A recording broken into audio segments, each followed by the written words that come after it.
The sun was shining gently over the human colony on planet Valoria. The sky had two moons, one small and blue, the other larger and golden. It was a peaceful afternoon, and people were busy in the marketplace. David, a human engineer, was walking through the crowd looking for spare parts for his drone project. David was an ordinary man, brown hair, calm eyes, always wearing a tool belt around his waist. He liked quiet days like this, nothing dangerous, nothing special, just simple work and simple life. But today was not going to be simple. As David passed a fruit stand, he suddenly noticed a girl in the middle of the path. Her skin was pale blue, her hair silver white, glowing softly under the sunlight. She was wearing a long dark cloak, hiding most of her body. Before David could say anything, the alien girl stepped closer to him. Then, to his complete shock, she dropped to her knees, lowered her head, and placed her hands on the ground in front of him. The entire market seemed to freeze. People stopped walking, shopkeepers stopped talking. Every eye turned toward David and the kneeling girl. A strange silence filled the air. David blinked, confused. He looked down at her and said in a calm voice, "Hey, what are you doing?" There's no need to bow. But the girl didn't move. She stayed in that position, head lowered, body trembling slightly, her silver hair covering her face. "Please stand up," David said again, feeling awkward now. "You don't have to do this." Still, the girl didn't reply. An old alien merchant standing nearby leaned closer to David. His voice was low, almost a whisper. "Human, you have no idea what just happened." David frowned. "What do you mean?" The merchant shook his head, his green eyes full of worry. "In her culture, that's not just a bow," he said slowly. "That's an ancient oath. It means she belongs to you now." David stepped back, his heart skipping a beat. "Wait, what? That can't be right." The merchant only nodded. "You should leave now, before others come." Before David could respond, a group of armored figures appeared at the edge of the market. They wore black suits with glowing red symbols, clearly official alien enforcers. They were scanning the crowd, looking serious. One of them pointed toward David's direction. The merchant whispered urgently, "They're looking for her. If they find her kneeling before you, things will get bad." David didn't know what to do. His brain raced, but his gut told him not to leave the girl. Something about her felt important. "Come on," he said quietly, bending down and touching her shoulder. "Get up, we need to go." The girl finally looked up. Her eyes were bright silver, shining like liquid metal. Her face was young, maybe 17 or 18 in human years. David saw fear in her eyes, pure fear, but also trust. She stood slowly, still trembling. Her cloak shifted, revealing strange golden markings on her arms, symbols David had never seen before. David grabbed her hand gently and pulled her along, moving away from the center of the market. The armored enforcers noticed. Two of them started walking in their direction. David's heart pounded. This wasn't his business. He was just an engineer. Not some hero, not some fighter, but still. He couldn't leave her. The girl spoke for the first time, her voice soft like wind through leaves. "Please, ... Don't let them take me." David tightened his grip on her hand. "Don't worry, I've got you." He led her down a side street, moving faster now, trying not to look suspicious. The enforcers followed, but they didn't run. They walked like hunters, sure of their prey. David turned a corner, spotting an old maintenance door. He used his ID chip to unlock it quickly, pulling the girl inside with him. The door slid shut behind them, locking with a faint click inside. Was dark, dusty, full of old pipes and storage crates. David let out a slow breath. Leaning against the wall, the girl stood beside him, still holding his hand tightly. For a moment, everything was quiet again. David looked at her carefully. "All right," he said in a low voice. "Now can you tell me, who are you, and why are they after you?" The girl hesitated, her silver eyes glowing faintly in the dark. "My name is Lyra," she whispered, "and I have no home anymore." David didn't know what that meant yet. But he knew one thing. This simple market trip had turned into something much bigger. And he wasn't walking away from it now. Asterisk. Inside the small storage room, everything was quiet. Only the sound of David's slow breathing filled the air. Lyra stood next to him, her silver eyes looking at the floor. David gently pulled his hand away from hers, but she quickly grabbed it again, holding tightly, as if afraid he would leave her alone. "Hey," David said, voice calm but serious. "You need to tell me what's really going on." Lyra raised her head slowly, her pale blue face lit by the soft emergency lights above. "I am sorry," she whispered. "I did not mean to cause you trouble." David shook his head slightly. "Forget trouble. You knelt before me out there. Everyone acted like it meant something big." Lyra's eyes lowered again. "It is ancient law among my people." David waited, giving her time. "My people," Lyra began softly, her voice sounding older than her face. "Follow the oath of binding. If someone saves our life, or if we have no family left, we kneel. It means ... She stopped, trembling a little. "It means what?" David asked gently. "It means I belong to you now," Lyra said, voice shaking. "As protector, servant. Sometimes as mate." David blinked. "Whoa, hold on," he said, stepping back a little. "That's not necessary. I don't want that." Lyra's hands clenched her cloak tightly. "If I break the law, my own people will hunt me down."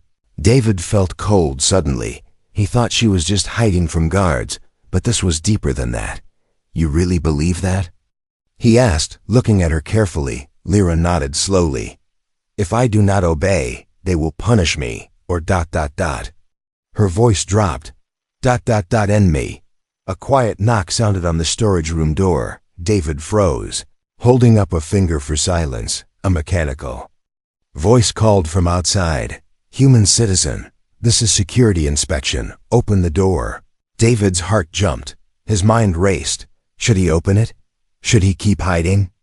He glanced at Lyra. Her face was pale, but she stood firm now, not trembling anymore. "Stay behind me," David whispered. Slowly, he unlocked the door. It slid open with a quiet hiss.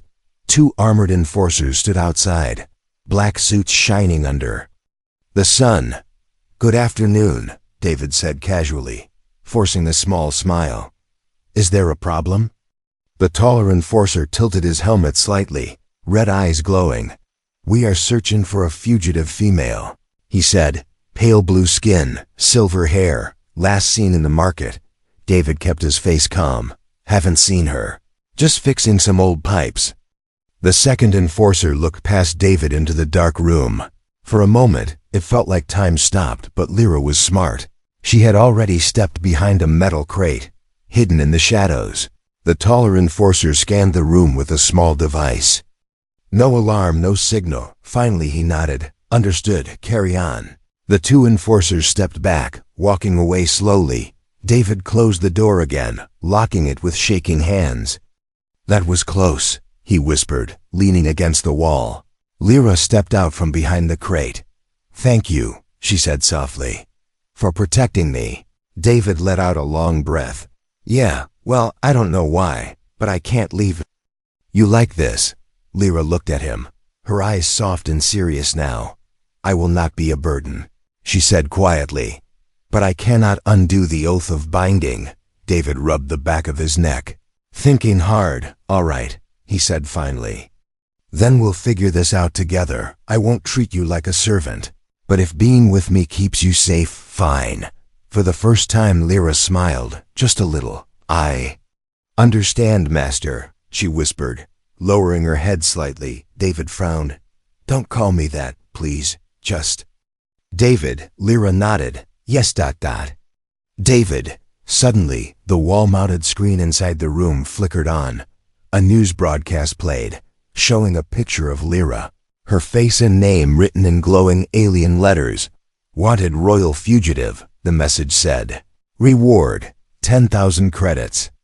David stared at the screen, his heart sinking deeper.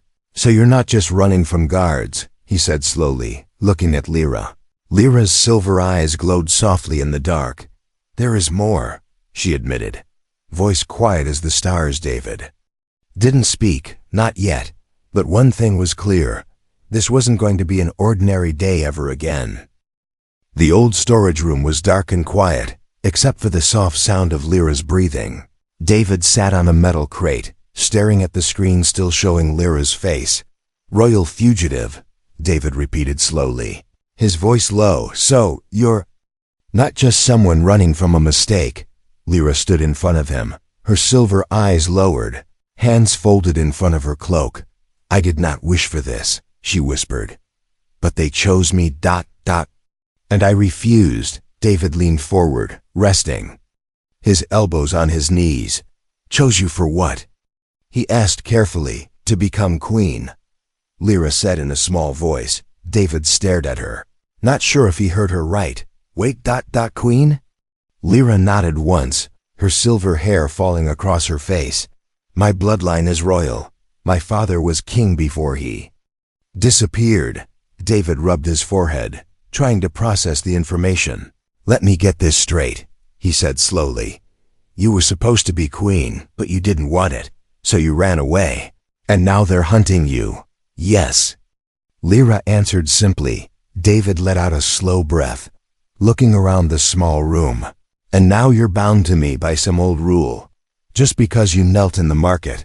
Lyra looked up, her voice soft but steady. "You saved me," she said. "That means everything to me." David shook his head, standing up. "I wasn't trying to save a queen," he said. "I was just helping someone in trouble. That is why I chose you," Lyra said quietly. David sighed. Moving toward the locked door, he peeked through the small window, making sure no one was outside. "We can't stay here," he said. "They'll search every building sooner or later." Lyra stepped closer to him, her voice lower now. "If they find me ... they will not show mercy." David glanced at her, noticing something in her eyes. "You look calm," he said slowly. "Not scared, why?" Lyra pulled back her cloak slightly, showing her arm. Strange golden markings glowed faintly on her skin. "Symbols like rivers of light." David stared. "What ... is that?" "My protector's mark," Lyra said. "It gives me strength in case of danger."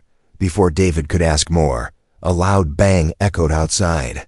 A flash of red light passed the window, followed by alien voices shouting commands.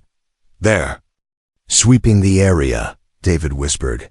Lyra stepped closer, her voice steady now. "If they find us, I will fight." David frowned. "Fight how?" "You don't have a weapon." Lyra's silver eyes shone brighter. "My body is enough." David wasn't sure what that meant, but there was no time to ask. Suddenly, the door control panel blinked red.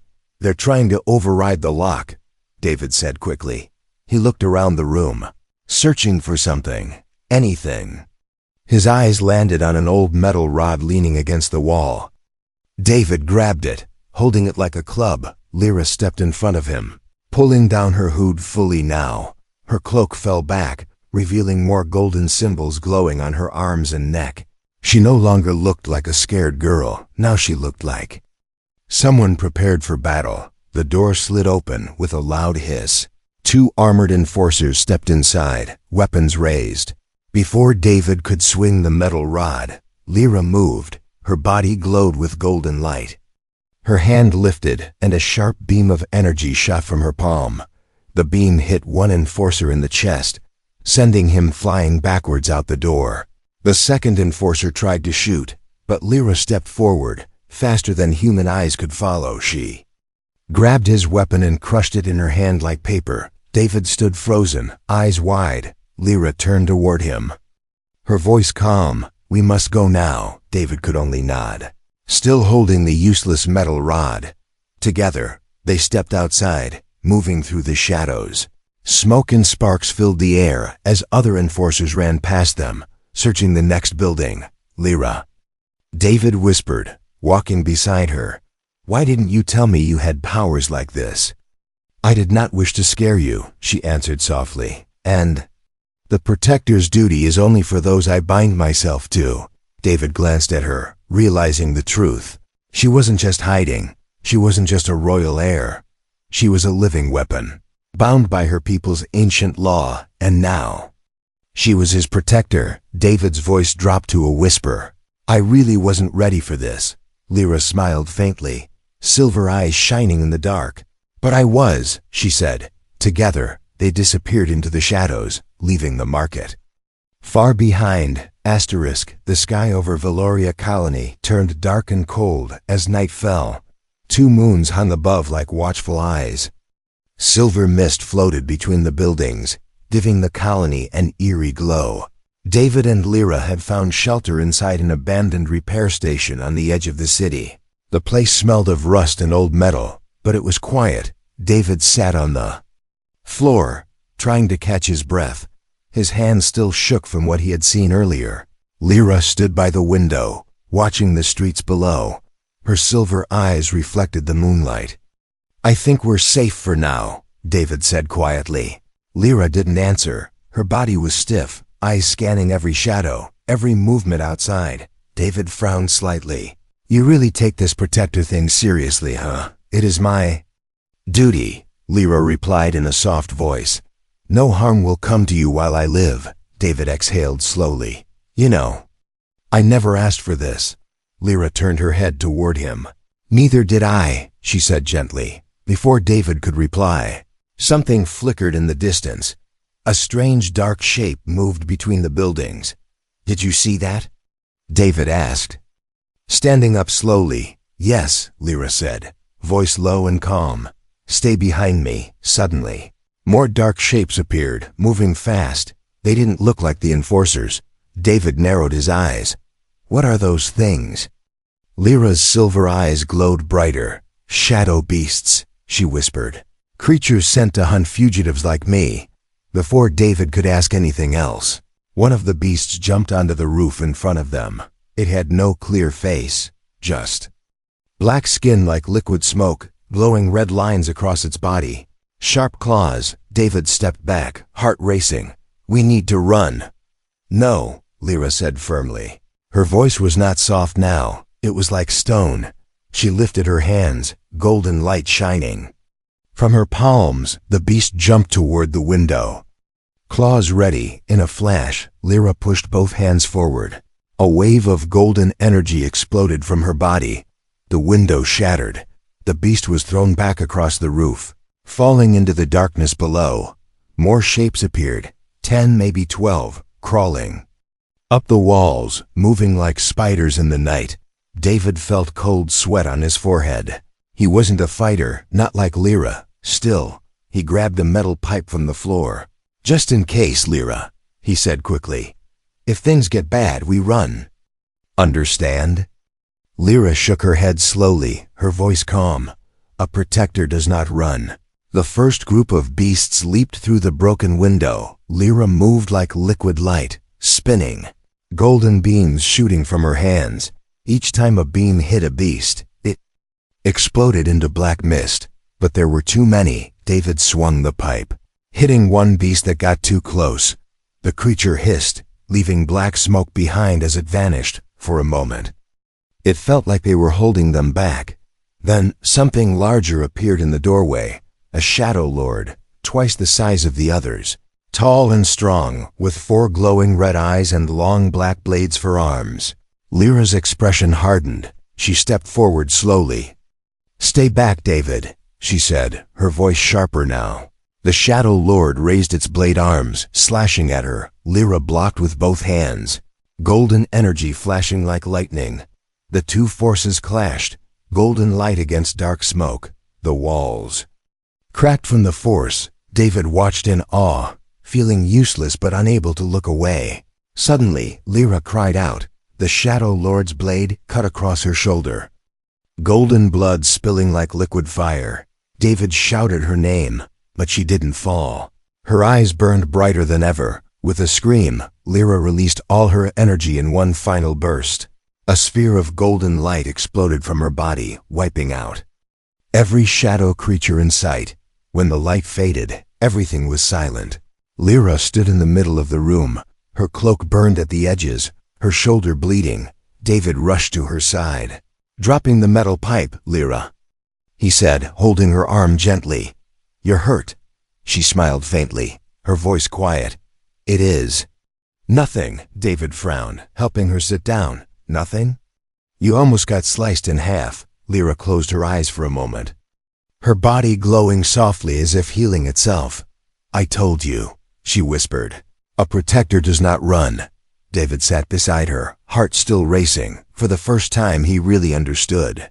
Lyra wasn't just some royal girl on the run. She was something rare, something strong, bound by duty and old law, and now that duty was to protect him, no matter what.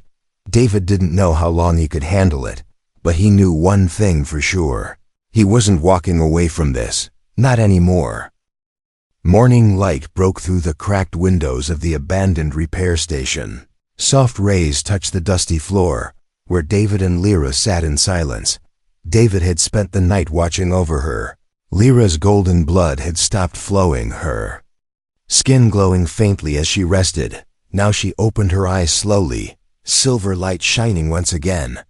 "Are you feeling better?" David asked quietly. Lyra nodded once, her voice calm. "Yes. I am healing." David looked at her shoulder.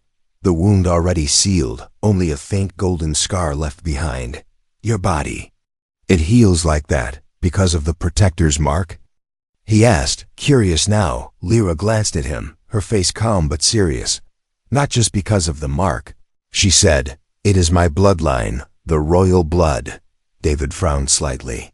"I figured you were important, but I didn't know it meant this." Lyra pulled her cloak tighter around herself, hiding the glowing symbols again. "I never wanted the throne," she said softly, "but they forced it upon me because of my father." David leaned back against the wall, crossing his arms. "Tell me, what really happened?" Lyra closed her eyes for a moment, as if remembering something painful. "My father, the last king, was betrayed by his own brother," she said, voice quiet but steady. "They said he disappeared, but I know he was taken." David stayed silent, listening closely. "My uncle wanted power," Lyra continued. "He took control, but the old laws said the bloodline must continue. They tried to make me queen, a puppet. But I refused." David shook his head slowly. "That's why they're hunting you, not just because you ran, but because you're the last real heir." Lyra nodded, her silver eyes opening again. "Yes. If I die, my uncle's power becomes absolute." David stood up slowly, moving to the window. He looked outside at the quiet streets, armored enforcers still patrolling far away. "Lyra, if I walk away now, they'll leave me alone, won't they?" he asked, voice calm. Lyra said nothing for a moment, then answered softly, "Yes. But I do not wish for you to leave." David turned toward her, his eyes serious. "I'm not going to, I just wanted to be sure." Lyra lowered her head slightly. "Thank you," she whispered, before they could say more. A sudden noise echoed from outside, engines, loud and powerful. David looked out again, eyes narrowing. A group of hovercrafts had arrived, black with red symbols, and with them, not just enforcers, but human security forces too. "What?" David muttered, surprised. "Why are human officers working with them?" Lyra stood beside him now, her expression unreadable. "They must have made a deal," she said quietly. "A reward for capturing me, perhaps." David clenched his jaw. Feeling anger rise in his chest, he grabbed his small communication device, opening a channel to the colony's public system. A familiar voice answered. "David? Where are you, man?" "Everyone's looking for you." "Jonas," David said quickly, "listen to me. Whatever they told you about Lyra, it's not the whole truth." On the other side, Jonas sounded unsure. "David, they say she's dangerous." "A criminal." David glanced at Lyra, then spoke firmly. "She's not a criminal. She's the rightful heir to her people's throne. They're hunting her because she won't let herself be controlled." Jonas was silent for a moment, then answered quietly, "I don't know if I can help you, but I'll slow them down." "Thanks." David said, cutting the call. Lyra watched him carefully. "You are risking everything," she said softly. David gave a small smile. "Guess I'm just not good at walking away." Suddenly, a loud voice echoed from outside, a command broadcast in both alien and human language. "David Carter, you are ordered to surrender the fugitive immediately. Open the building, or we will breach." David's heart pounded. Lyra touched his arm gently, her voice calm. "You can still escape. I will face them alone." David shook his head, eyes steady. "No chance. We're in this together now." Lyra smiled, just a little. Her first real smile since they met. She reached into her cloak and pulled out a small metallic device, shaped like a ring with glowing lines. "What's that?" David asked. "My father's last gift," Lyra said, slipping the device onto her finger. Her body glowed brighter, golden light surrounding her like a shield. "Ready?" David asked, gripping a metal rod again. Lyra nodded once, her voice strong. "Always." The countdown outside began. 5.4.3. David and Lyra stood side by side, protector and protected, heir and friend. Whatever happened next, they would face it together. Asterisk. The countdown outside reached 0. In that instant, the repair station's front wall exploded inward with a flash of red light and thick smoke. David grabbed Lyra's arm, pulling her back as alien enforcers and human officers stormed inside. Weapons raised, but before the attackers could fire, Lyra stepped forward, her golden light shining like a small sun in the middle of the dark room. Her voice rang out, calm and sharp. "Stand down." The soldiers froze, momentarily blinded by her glow. David felt his heart racing, his hands gripping the metal rod tightly, even though he knew it was useless against real weapons. Suddenly, a new figure stepped through the smoke, taller than the others, wearing black and gold armor. The man's face was hidden under a sharp-edged helmet, but his voice was cold and clear. "Lyra Velzan," he said slowly. "You will come with me now." Lyra's silver eyes narrowed. "Uncle," she whispered, her voice filled with quiet anger. David glanced between them, now understanding fully. This was the one who wanted her throne, the one behind everything. The armored man removed his helmet slowly, revealing pale blue skin, sharp features, and golden tattoos along his jawline. "You cannot run forever," her uncle said, stepping closer. "Give up this foolishness. Bind yourself to me, and I will spare the human." David felt a cold chill down his spine. He opened his mouth to speak, but Lyra raised her hand, stopping him. "I will never bow to you," Lyra said firmly. Her uncle's eyes darkened. "Then you leave me no choice," he said coldly, lifting his hand in a sharp signal. The enforcers raised their weapons, red lasers ready to fire. For a brief second, everything felt frozen. Then Lyra moved. Her body became pure light, golden energy swirling around her like a storm. David ducked as beams of golden power shot from her hands, knocking weapons aside, blasting metal walls apart. The enforcers fired, but their shots were absorbed by Lyra's glowing shield. David couldn't look away. Lyra wasn't just fighting. She was holding nothing back now. With a wave of her hand, a burst of force sent half the attackers flying out of the building. But her uncle stood firm, raising his own hand. Dark red energy crackled around him. He wasn't just a politician, David realized. He had power too. "Lyra!"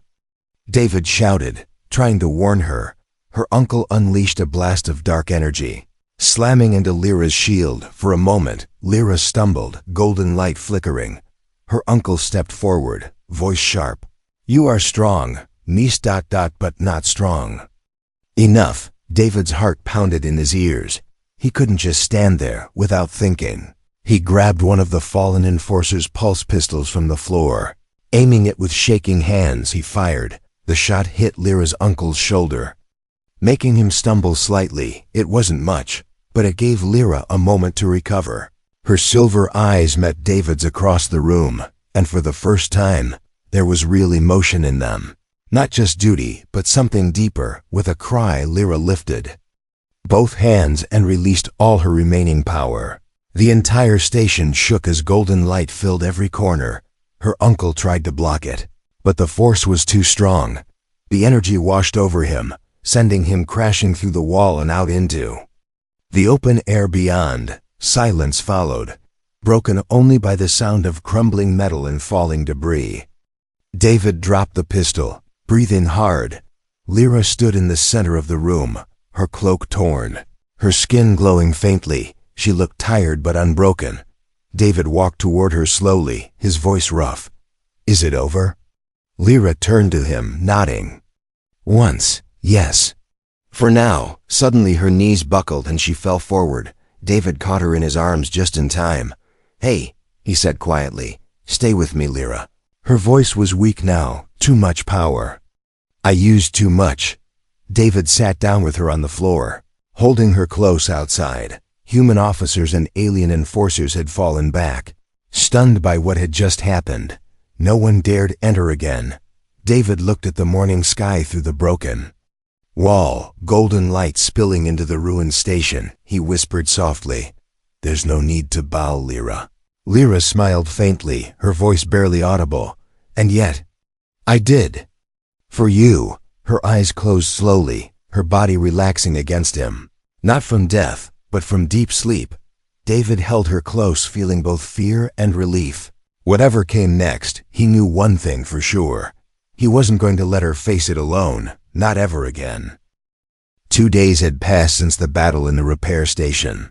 The sky over Valoria Colony was clear, soft golden light shining over streets that now felt calm again. David stood by the edge of the colony's central plaza, watching workers repair. The damage, new walls were being built, old signs replaced. But David's mind wasn't on buildings or repairs. His thoughts were only about Lyra behind him. A large transport ship waited, its engines humming quietly. David glanced at the ship, then turned as footsteps approached. Lyra walked toward him, her silver eyes calm, her long cloak replaced by royal armor, light golden lines running along her sleeves. Her wounds had healed, and though her face looked tired, there was peace in her expression now. "You look different," David said quietly. "Like a real queen." Lyra gave him a small smile. "I am ready to return home," she said, voice soft. "My people wait for me now. They accept me." David looked down for a moment, his hand resting on the handle of his tool belt. "So this is goodbye?" Lyra stepped closer, her voice gentle. "Not if you wish it otherwise." David looked up, surprised. "What do you mean?" She reached out, her fingers brushing his hand. "A protector's duty may end," she said. "But friendship does." "Not have to." David couldn't help but smile. "You're serious?" Lyra nodded slowly. "There is a place for you on my world, if you want it. Not as a servant, but as an equal." David glanced toward the sky, thinking. For years, he had worked as a simple engineer, living a quiet life, fixing machines and walking through markets. Now things were different, after everything he and Lyra had survived together. He couldn't imagine going back to the old routine. "Yeah," David said finally. "I think I'd like that." Lyra's silver eyes glowed faintly with warmth. The two of them walked together toward the transport ship. As they reached the ramp, another figure appeared near the plaza. Jonas, David's old friend, waved at them. "You sure about this?" Jonas called out, voice half joking, half serious. David gave him a thumbs up. "Take care of the colony, all right?" Jonas smiled, then nodded. "Good luck out there, David." David turned back to Lyra, stepping onto the ramp beside her. Inside the ship, everything felt new, glowing panels, smooth floors, guards in golden armor waiting quietly, but none of them treated David like an outsider. They bowed slightly to Lyra, respecting her as queen, but their eyes held no fear or anger toward David. One of the guards spoke softly. "All systems ready." "Your Majesty." Lyra nodded once, then turned to David, offering him a seat near the control deck. As the engines powered up, David sat down, looking out the wide window as the colony grew. Smaller below them, Lyra sat beside him, her voice quiet. Do you regret it? David shook his head. Not even a little. The ship rose higher, leaving the colony behind far below. The people of Veloria watched, knowing their future was safer now. Inside the ship, Lyra removed her gloves, showing the golden symbols on her skin. They are not just marks, she explained. They are part of my family's history. And now, part of my future. David watched the stars appear beyond the window. And what about me? He asked with a half smile. Where do I fit into that future? Lyra looked at him, her silver eyes steady. Wherever you wish to stand, she said gently. Beside me. Or beyond, it is your choice. David leaned back in his seat, feeling a quiet peace settle in his chest. I'll stand beside you, he said, voice calm. That much I know. The ship moved faster now, breaking through the planet's atmosphere. Stars shining all around. For a long moment, neither of them spoke, sharing the quiet as the universe opened before them. Then, Lyra spoke once more, her voice low. You once said, there's no need to bow. Do you still believe it? David smiled, his eyes still on the stars. Yeah, I do. But if I had to bow for one reason, it would only be out of respect. Lyra's voice softened. And I would bow ... As a friend, the ship vanished into the sky, leaving behind one world, heading toward another. A protector's duty had begun as an ancient law. But what had grown between human and alien now was something greater. Not command, not fear, but trust and friendship that would last beyond stars and time. A new beginning had truly begun.